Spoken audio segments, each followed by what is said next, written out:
Welcome to my channel. Today we are going to solve the problem related to the analysis of LTI system using Z transform. Okay, here we are going to analyze the discrete time LTI system.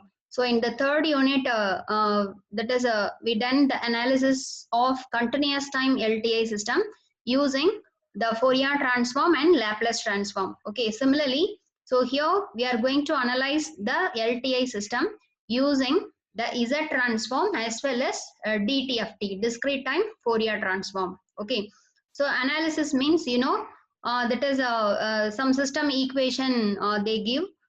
From the system equation, we have to find either system function, that is a transfer function h of z, and or frequency response h of e power j omega, or impulse response h of n, or output of the system we have to find out. Okay, so in one question they may ask some data. So the given data is somewhat different and they are asking some different thing. Okay, so here so already we discussed what is mean by impulse response, what is transfer function, what is mean by frequency response in the first video itself. Okay, so here you see the first question, the system function h of z is equal to z squared divided by z minus 1 by 3 into z minus 1 by 2. Okay, with ROC is that modulus of z greater than 1 by 2. Determine the step response of the system. Okay, this is the question. So this question is a April 2018 question and 13 mark question.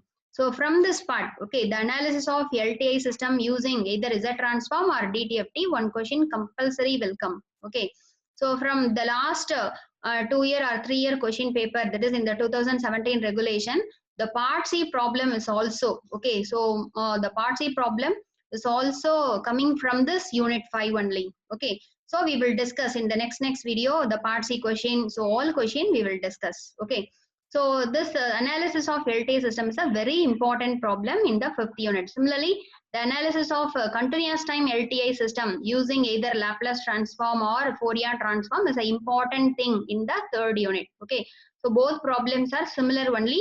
The transform, okay, which transform we are going to use, it is a different. If it is a continuous time system, we may use Laplace transform and Fourier transform. Okay, if it is a discrete system, we have to use Z transform or DTFT. Okay, discrete time Fourier transform.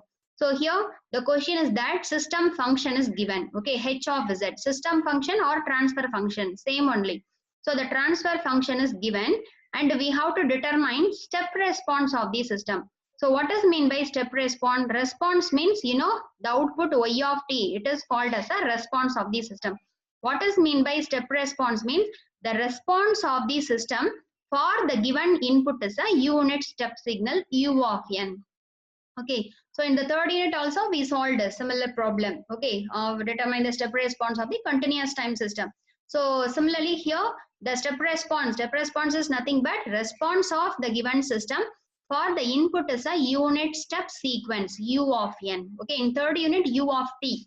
Here the unit step sequence u of n we have to take. Okay, so that is the thing. So first one we have to write down the thing, we have to write down the h of z. Okay, so h of z is equal to z squared by z minus 1 by 3 into z minus 1 by 2. Okay, and the h of z, the transfer function or system function h of z, it can be written as it is a ratio of y of z divided by x of z. Okay, so the h of z, that is the transfer function is nothing but it's a ratio of z transform of output divided by z transform of input. We are calling it as a transfer function. So y of z by x of z is equal to this total thing. Okay, so from this what is our aim? Our aim is to find out the response y of z. So from that the y of z, okay, if you are taking y of z means this x of z is multiplied to this side. So y of z is equal to z squared by z minus 1 by 2 z minus 1 by 3 into x of z. Okay, so you consider this is the equation number 1. Okay, and the next one we have to find the output when the input is a unit step sequence. Okay, since in the question determine the step response. So step response means the output of the particular system for the given input is a, okay, so this is system means, so for this system we have to find the output y Okay, under the condition of the given input, okay, x is equal to u of n. Okay, under unit step sequence is given, what is the output we have to find out. Okay, so from that the given input x of n, it is a u of n. Okay, u of n. So here we want x of z value. What is x of z? It's a z transform of x of n. Okay, so next one, so we have to take z transform for the above equation. So what is the z transform of x of n? It can be written as capital X of z. And you know the z transform value of u of n also. Okay, in the fourth unit we solved the problem. Okay, the z transform of standard signals. So in that we solved the z transform of the unit step sequence. It is given by z by z minus 1, or 1 divided by 1 minus z inverse. Okay, so you just remember the positive thing only, z divided by z minus 1. Okay, so now we have to substitute this value, okay, x of z in this equation number 1. So substituting the value of x of z in equation number 1, so we will get y of z is equal to z squared by this thing into z by z minus 1. Okay, so this is the, so y of z we calculated. So we want the step response in time domain. Okay, but here we got the output, y in z domain. So what is the thing? So in order to, so we have to convert this z domain into time domain sequence. Okay, we have to convert z domain into time domain. So in order to convert the z domain into again back time domain, we have to use the inverse z transform. Okay, so already how to perform the inverse z transform, and so many problem solved in the inverse z transform in the fourth unit. Okay, so in the fourth unit you check how to calculate, that is how to perform the inverse z transform of the given either capital X of z or y of z. Okay, so here in order to derive small y of n, we have to take inverse z transform of this capital Y of z. Okay, so the next one we are going to follow the inverse z transform procedure. Okay, so if you want to check how to perform the inverse z transform, means I will give that is the z transform problem in the iCard and the description box also, so you can check. Okay, so now, so you see in the z transform, while calculating z transform, so in the left side we have to keep one z. Okay, so you know why this z, I will tell in I already told in the previous things. So one z, okay, from this z squared into z, this one z we have to maintain in the left side. So y of z divided by z is equal to, what is the remaining thing? Z squared minus z minus 1 by 2, z minus 1 by 3 into z minus 1. Okay, so what is the next step?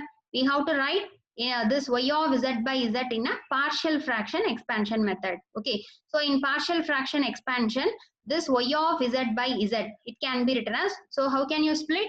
In partial fraction, we have to split this third order function into addition of the single order functions. Okay, so y of z by z can be written as the partial fraction coefficient a by the first one z minus 1 by 2 plus partial fraction coefficient b by z minus 1 by 3 plus c divided by z minus 1. Okay, and you just consider this is a equation number 2. Okay, and what is the next step? The next step is to, we have to find the partial fraction coefficient a, b and c. Okay, these three value we have to determine. Okay, so already you know the procedure. So how to calculate the a? The a is nothing but, what is the value? What is the term under a? The term under a is z minus 1 by 2. So that z minus 1 by 2 multiplied with this left-handed function. What is the left-handed function? Y of z by z. Okay, at the condition of this, what is the value under this a? Z minus 1 by 2. So z minus 1 by 2 means this value, it will 0 at z is equal to 1 by 2. Okay, so under the condition of z is equal to 1 by 2. Okay, so here, so z minus 1 by 2 into, we have to substitute the value of y of z by z. So where is the y of z by z? The y of z by z is this one. Okay, so what is the value of y of z by z? Z squared by z minus 1 by 2, z minus 1 by 3 into z minus 1. Okay, so you just substitute the values. So here z minus 1 by 2, z minus 1 by 2 cancelled. Okay, then in the remaining term, so wherever the z is there, so we have to replace that z by 1 by 2. Okay, so in the, after cancelling these two terms, okay, this is z minus 1 by 2, z minus 1 by 2 cancel. So in the numerator z squared is there. So instead of z, we have to put 1 by 2. So 1 by 2 the whole square divided by 1 by 2 minus 1 by 3. Okay, so 1 by 2 minus 1 by 3. So if you are calculating, its answer is 1 by 6, and 1 by 2 minus 1. So the answer is minus 1 by 2. Okay, so here so you calculate the answer. If you are calculating, we will get the answer as a minus 3. Okay, so similarly the b, the next partial fraction coefficient b is calculated as that. What is the b? What is the term under b? Z minus 1 by 3. So the z minus 1 by 3 multiplied with the total function y of z by z at z is equal to 1 by 3. So similarly we have to, so here this z minus 1 by 3, z minus 1 by 3 cancelled. So in the remaining term, so you just substitute, instead of z, you just substitute the 1 by 3. Okay, so if you are substituting, we will get the value b equal to 2. Okay, so similarly we have to find out the value of c also. So what is c? So the c is calculated as that. What is the value under c? Z minus 1. So that z minus 1 multiplied with the total function y of z by z. So c is equal to z minus 1 into y of z by z at z is equal to 1. Okay, so you have to substitute y of z by z value. So in that z minus 1 cancelled. Okay, so then in the remaining z, you just substitute z is equal to 1. So in the numerator 1 squared 1 divided by 1 minus 1 by 2, 1 by 2. So 1 minus 1 by 3, it's a 2 by 3. Okay, so from that this 2 cancelled. So this 3 is the answer. So the partial fraction coefficient, the c is equal to 3. Okay, so we calculated the 3 partial fraction coefficients. Okay, so what is the next step?